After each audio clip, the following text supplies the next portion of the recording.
ગૌમાતાને રાષ્ટ્રમાતા જાહેર કરવાની રજૂઆત કરનાર સાંસદનું શાહી સન્માન. લાખણી મત વિસ્તારના લોકોએ સાંસદ જ્ઞાનીબેન ઠાકોરનો આભાર માન્યો. બનાસકાંઠાના સાંસદ જ્ઞાનીબેન ઠાકોર દ્વારા ગૌમાતાને રાષ્ટ્રમાતાનો દરજ્જો મળે અને બીજા મુદ્દાઓને લઈ લોકસભા ગૃહમાં રજૂઆત કરવામાં આવી હતી, જેના પગલે લાખણી અને ચાળવા ગામની ગૌશાળામાં ગૌભક્તો અને સાધુ સંતો સહિત કોંગ્રેસના કાર્યકર્તાઓ દ્વારા તેમનું શાહી સન્માન કરાયું હતું. ગુજરાતમાંથી કોંગ્રેસના એકમાત્ર મહિલા લોકસભાના સાંસદ એવા બનાસકાંઠા જિલ્લાના જ્ઞાનીબેન ઠાકોરે લોકસભાની ચૂંટણીના પ્રચારની શરૂઆતમાં લાખણી તાલુકાના ચાળવા ગામે ગૌમાતાને રાષ્ટ્રમાતાનો દરજ્જો મળે અને સમગ્ર ગૌવંશની હત્યા ઉપર પ્રતિબંધ મૂકવામાં આવે તેવી રજૂઆત લોકસભામાં કરવાનું વચન આપ્યું હતું. તેમણે આપેલા વચન પ્રમાણે સાંસદ જ્ઞાનીબેન ઠાકોર દ્વારા લોકસભામાં રજૂઆત કરવામાં આવી હતી, જે રજૂઆતને પગલે જ્યારે જ્ઞાનીબેન ઠાકોર દિલ્હીથી પરત ફરી બનાસકાંઠામાં આવતા લાખણી ખાતે તેમનું સૌ પ્રથમ વખત ગૌભક્તો અને સાધુ સંતો સહિત કોંગ્રેસના કાર્યકર્તાઓ દ્વારા ફુલહાર પહેરાવી ગાય માતાની મૂર્તિ આપીને સ્વાગત કરવામાં આવ્યું હતું. ત્યારબાદ સાંસદ લાખણીના ચાળવા ગામે આવેલ નર્મદેશ્વર ગૌશાળામાં પહોંચ્યા હતા, ત્યાં પણ તેમનું સન્માન કરવામાં આવ્યું હતું. ગાય માતાનો અવાજ ઉઠાવ્યા પછી તો પહેલામાં પહેલું કોઈ સ્વાગત કર્યું હોય તો લાખણી તાલુકે કર્યું છે અને લોકસભાની ચૂંટણીમાં પણ સૌથી તાલુકાની દ્રષ્ટિએ વધારે લીડ એ પણ લાખણી તાલુકે આપી છે. એટલે લાખણી તાલુકાનો અન્ય વખતનો આભાર દિલથી વ્યક્ત કરું છું. બજરંગબલી હનુમાન દાદા ભગવાન કૃષ્ણ કનૈયાને પ્રાર્થના કરું છું કે તમારા બધાની એક સનાતન ધર્મની બધાની જ માગણી હતી કે બેન ગૌ માતાને રાષ્ટ્રીય માતાનો દરજ્જો મળે અને આપણે એને આસ્થાથી માનીએ છીએ ત્યારે એની આસ્થા ઉપરનો પ્રતિબંધ આવે. આ કાંઈ તો લોકસભામાં આવે એવું કાંઈ થાય એવું લોકસભામાં અવાજ ઉઠે. ચૂંટણી પહેલા ગૌ માતામાં એના આશીર્વાદમાં કેટલી તાકાત છે હું તમને કહું કે જ્યારે શંકરાચાર્યજી થરાદ આવ્યા શ્રવણભાઈ એ ટાઈમે ચૂંટણી લડવાનું કઈ નક્કી નહોતું અને એ ટાઈમે શંકરાચાર્યજીએ વાત કરી હતી કે ગૌ માતાને રાષ્ટ્રીય માતાનો દરજ્જો મળે. જે અવાજ ઉઠાવશે એનું ગૌ માતાનું કલ્યાણ કરશે અને એને આશીર્વાદ આપશે. સૌથી પહેલા મેં ચાળવા મુકામે કીધેલું કે હજુ નક્કી નથી પણ તમારા બધાના આશીર્વાદથી બનાસકાંઠાની જનતાના આશીર્વાદથી લોકસભાની ચૂંટણી લડવાનો મોકો મળશે અને પ્રજાના આશીર્વાદ મળશે, ગૌ માતાના આશીર્વાદ મળશે તો 100% દિલ્હીમાં જઈ અને ગૌ માતાને રાષ્ટ્રીય માતાનો દરજ્જો મળે. અને આપ સૌએ જોયું કે 26 માંથી 26 ફાઇનલ હતી પણ આ એક જ ઉમેદવારે જાહેર કર્યું હતું કે ગૌ માતાનો અવાજ હું ઉઠાવીશ. આખા ગુજરાતમાં એક સીટ આવી તો ગૌ માતાના આશીર્વાદ ને આપ સૌના ગૌ માતાજી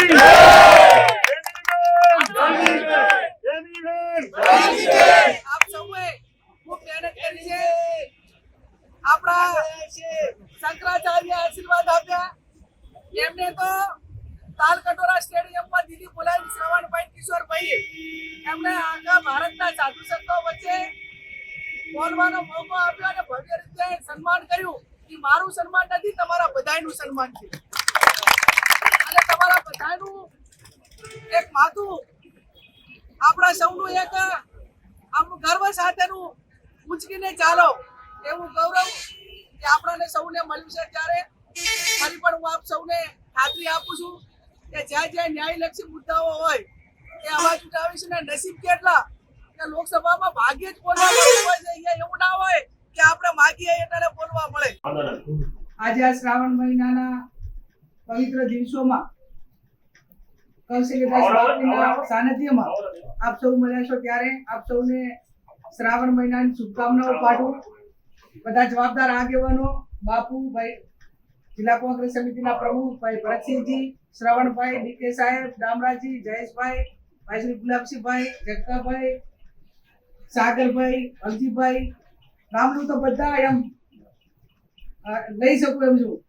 ભેમાભાઈ, આપ સૌ જવાબદાર આગેવાનો, વડીલો, ભાઈ શ્રાવણભાઈએ ખૂબ વિગતથી વાત કરી છે.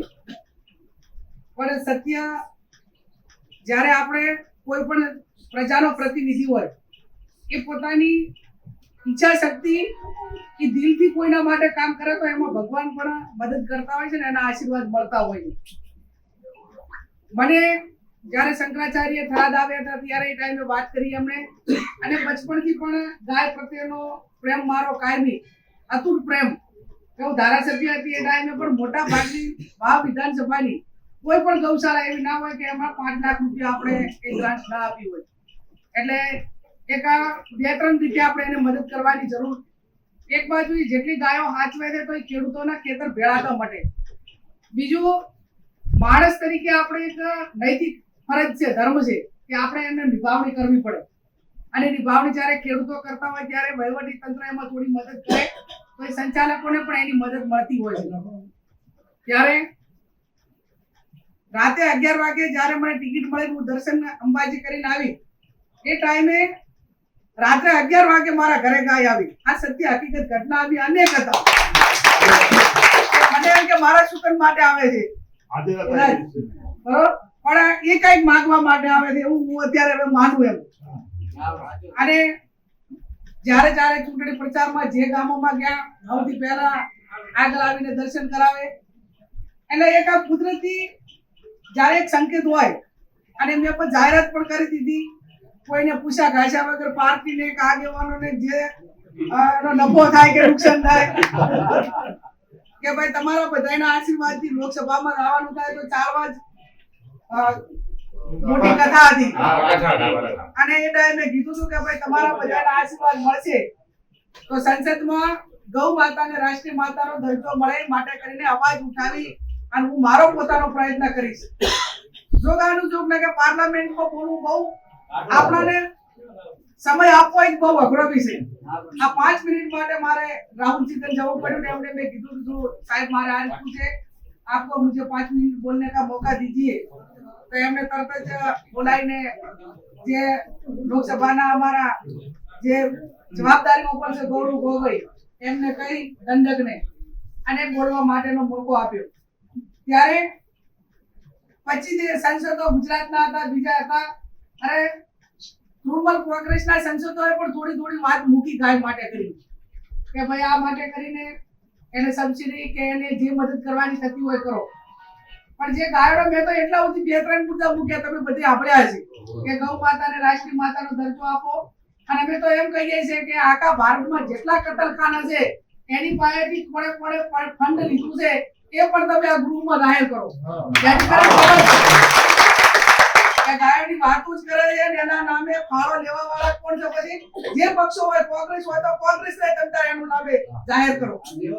જે આજે આપણે કુદરત ના કરે પણ જ્યારે કોઈ તબેલો હોય, સારી ગાયો હોય, પશુ હોય તો એનો વીમો આપણે ઉતરાઈએ છીએ.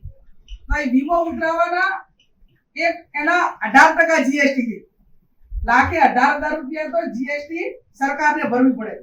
એ પણ હટાવવાની વાત કરી. એટલે વહીવટી રીતે, આરોગ્યની દ્રષ્ટિએ, આસ્થાની સાથે તમામ એંગલથી જે વાત મૂકવાની હતી ગૃહમાં મૂકી છે તમે બધી. અને ગૌશાળાઓની નિભાવણી માટે દરેક ગૌશાળાને પશુ દીઠ 4 રૂપિયા મળવા જોઈએ.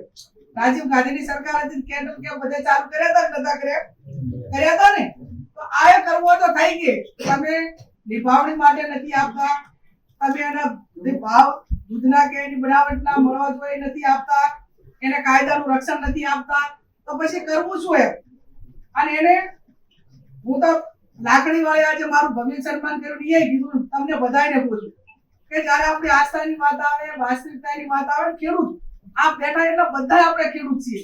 ક્યાંક ગાય ઉપર લાગણી છે તો અત્યારે આપણે એને નથી નિભાઈ કહેતા, એનું દુઃખ પણ છે કે નથી? એમ નથી પોહાતું એટલે એને નથી નિભાઈ શકતા.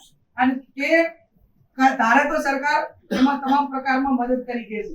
અને આવનાર સમયની અંદર એનો અવાજ એ બુલંદ થાય. હું તો જે ચૂંટણી લડવા આવે ભાજપ વાળા, કોંગ્રેસ વાળા બધાને કહેજો કે ભાઈ ધારાસભ્ય હોય તો તમે વાત મૂકો ત્યાં વિધાનસભામાં, મીડિયા એની નોંધ લે. સંસદ હોય તો અહીંયા મૂકો, મીડિયા સમક્ષ બોલો. એટલે દેશનો અવાજ આવે તો કોઈ પણ સરકારને કે કોઈ પણ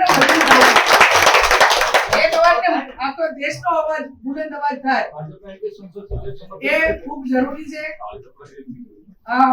શંકરાચાર્ય પણ મને તે તાલકટોરા સ્ટેડિયમમાં બોલાવી ભવ્ય સન્માન કર્યું અને ત્યારે મને પોતાને એમ લાગ્યું કે મારે બનાસકાંઠાની જનતાનો આભાર માનવો જોઈએ કે હું જીતી ત્યારે કદાચ બનાસકાંઠાએ અભિનંદન આપ્યા હોય કે ગુજરાતે અભિનંદન આપ્યો હોય પણ જ્યારે ગૌ માતા માટે બોલી ત્યારે મારો નંબર કોઈ ગમે એથી મેળવીને કે ગૂગલમાં આખા ભારતમાંથી ફોન આવ્યા કે બેન તમને અભિનંદન અભિનંદન સ્વાગત મારું નહીં પણ તમારા બધાનું છે બનાસકાંઠાની જનતાનું છે તમે મને અહીંયા મૂકી એટલે બે અવાજ ઉઠાયો મૂકી ના હોત તો શું થાય એટલે સારા કાર્ય કરવા માટેની મા જગદંબા શક્તિ આપે આપ સૌનો સાથ સહકાર મળે ગૌ માતાના આશીર્વાદ મળે અને જે મુદ્દાઓ છે